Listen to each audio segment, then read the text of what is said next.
Olá, vou fazer esse vídeo para mostrar como a gente consegue no Google Meeting fazer uma apresentação no YouTube com vídeo e com som, tá?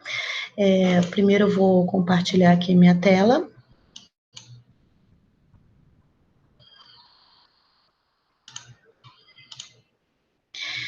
Primeiro de tudo, a gente precisa ir no nosso painel de controle do computador, tá?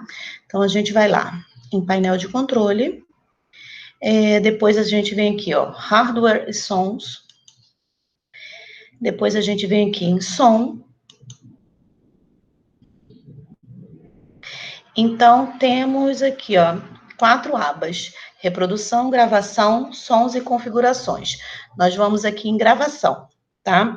Esse microfone vai estar aparecendo para vocês, esse ainda não. Então, a gente precisa colocá-lo como? Botão direito, a gente vai pedir para mostrar os dispositivos desabilitados, tá? A gente vai habilitar. Então, a gente vai vir em mixagem estéreo, que é esse aqui, botão direito, nós vamos habilitar. Então, vai ficar assim, os dois aparecendo. Vamos dar OK. Então, nós já configuramos o computador, tá? Então, na apresentação, nós vamos colocar o YouTube.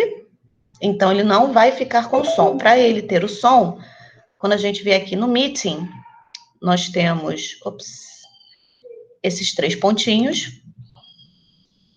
E tem aqui os settings, definições ou configurações, né? Dependendo do computador. E aqui nós temos o áudio e o vídeo. O primeiro é aqui, microfone. Então, o padrão é onde a gente está falando, tá? Então, a gente tem que mudar para acontecer no YouTube. A gente tem que vir nesse que a gente acabou de configurar, mixagem estéreo.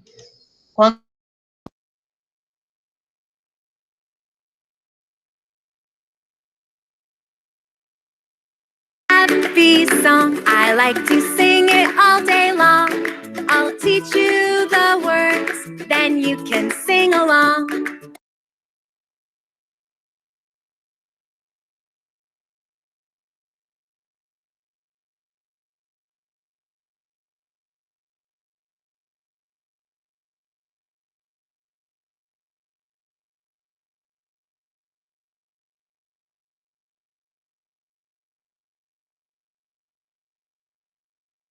Com o microfone padrão, no mesmo local, naqueles 3 pontinhos, configurações. Então, a gente sempre tem que alternar neste local na hora da apresentação, entre o nosso microfone e o áudio do mix estéreo, que é aquele que a gente adicionou. Então, quando ele estiver aqui, vai estar o som do YouTube da outra janela. Quando ele estiver no padrão, vai estar o som da nossa voz. Ok? É assim que funciona.